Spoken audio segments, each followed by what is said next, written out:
Shri Paramatmane Namaha. Yesterday I said something about devotion, bhakti, and I said that bhakti or devotion is the last thing in human evolution. That is the climax. The essence of all teaching in the Bhagavad Gita, the learned and the people and the saints say, is given in verse 19 of chapter 7. When the Lord says, Bhaunam Janmanam Ante Janvan Mam Prapadyate Vasudeva Sarvam Iti Samahatma Sudurlabha. In English, the translation that is given here is like this. In the very last of all births, the enlightened person worships me by realizing that all this is God. Such a great soul is very rare indeed. So, the essence of all teaching is, and the greatest saints also say, that here there is only God. Only God in different forms, in different ways. So, the worshipper, the seeker, ultimately gets merged into that infinite truth. And that happens finally through devotion, bhakti. Bhakti is that most mature state of love from where a person does not return, come back, but gets merged into that final truth, God.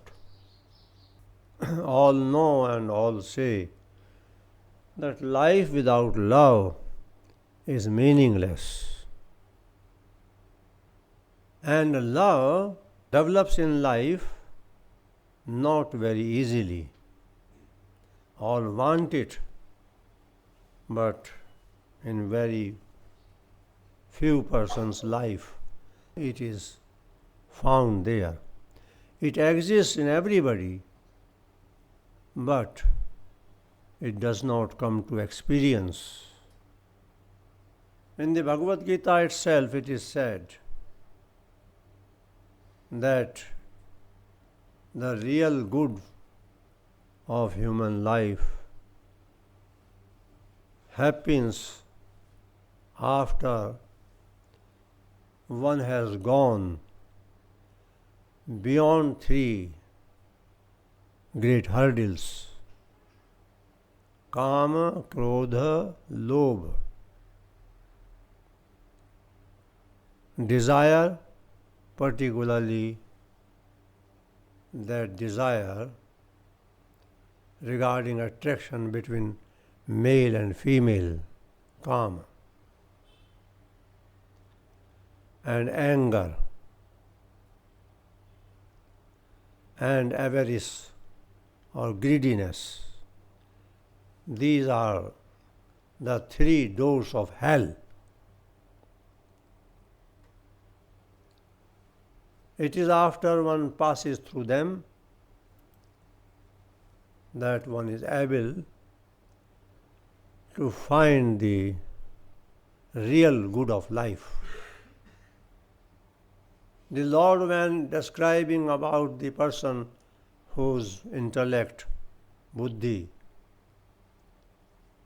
is firm,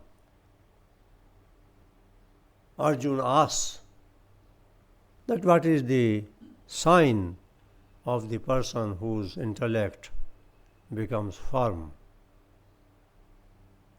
does not remain oscillating, going from one to another objects. The Lord replies prajhati yada kaman sarvan parth manogatan atmani eva atmanah tushta sthit prajyastaduchyate. The person whose intellect, whose mind, intellect is firm, established, and it is said there, prajhati yada kaman sarvan. O Arjun, when a person fully gives up all the desires of the world which have gone into the mind of man or woman, the same thing,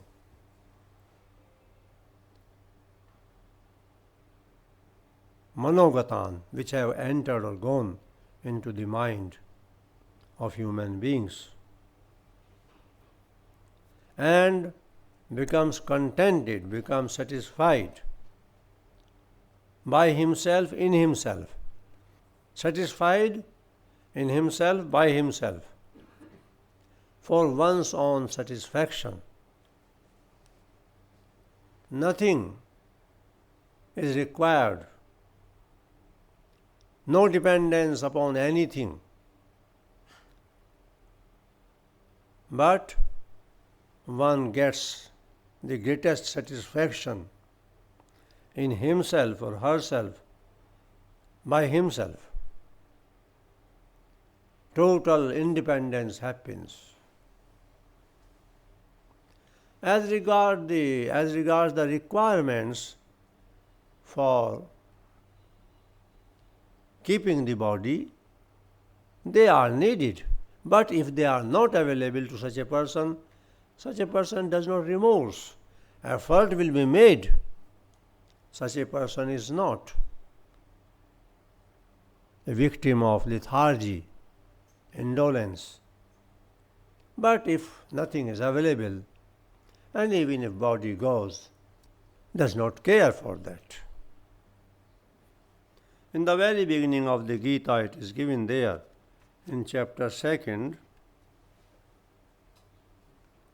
in verse 54 of chapter 2, Arjun said, Krishna, what is the definition or mark of a God-realized soul, stable of mind and established in samadhi, perfect tranquility of mind? How does the man of a stable mind speak? How does he sit? How does he walk? This was the question. And in verse 55th of the same chapter 2, the Lord replies, Shri Bhagavan said, Arjun, when one thoroughly casts off all cravings of the mind and is satisfied in the self through the joy of the self, he is then called stable of mind. And then 56, in verse 56, it is said, the sage whose mind remains unperturbed amid sorrows, whose thirst for pleasures has altogether disappeared, and who is free from passion, fear and anger, is called stable of mind.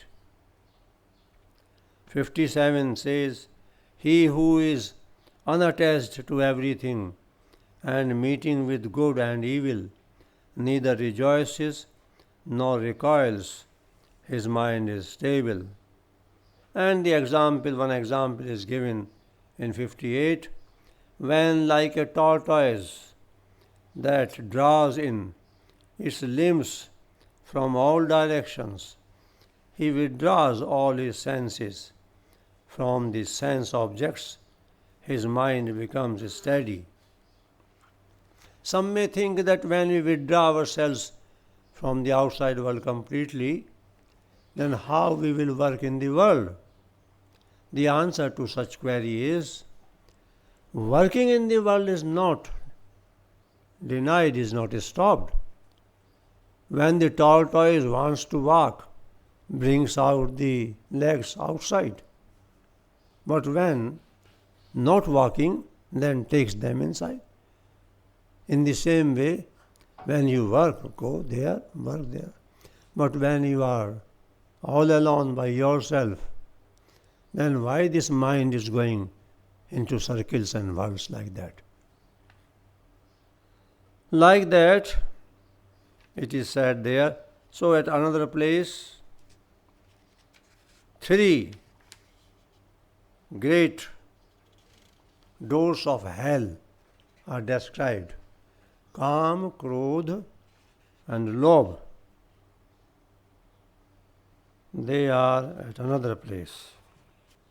I never come after preparing what have I to say. I come just like that. And whatever God suggests me, I start saying about that.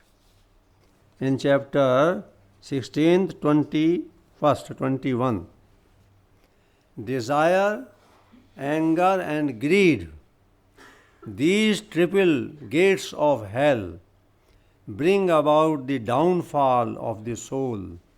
Therefore, one should shun all these 3.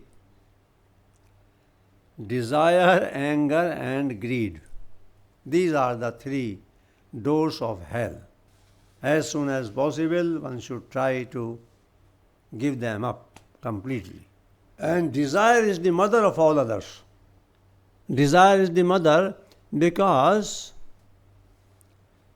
whenever there is any obstruction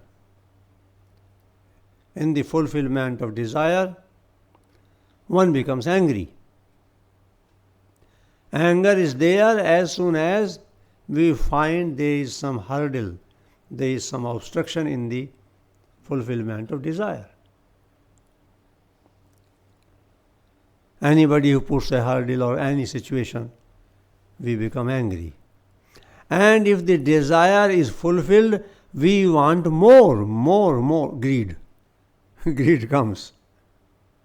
And how to be free of desire? That is what we try to learn and then practice. Complete freedom from desire comes after self-realization. Complete. Till then we go on making efforts and reducing them and seeing the uselessness of them. In verse 59 of chapter 2, it is mentioned by the Lord. Now you can see chapter 2, verse 59. There it is mentioned that sense objects turn away from him who does not enjoy them with his senses, but the taste for them persists. This relish also disappears in the case of the man of a stable mind when he realizes the Supreme. It is after the realization of the Supreme that one becomes completely free of that. The example one day I gave, there are chocolates in another room, but there is lock. One may boast that I have given up taking chocolates. You have given up because of the lock. When the lock is removed, you will again be in the same room. So, like that it happens.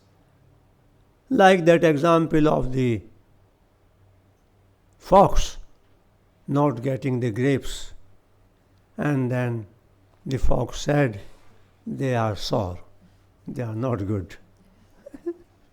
Because the fox could not climb. So, here the Lord says, so we are trying our best to proceed towards that aim. And that I have said several times, whatever progress is made in this field never goes waste. It is the permanent earning, the permanent acquisition. Other things don't go with us when death is there. This purification of the inner self, of the mind, it goes with us.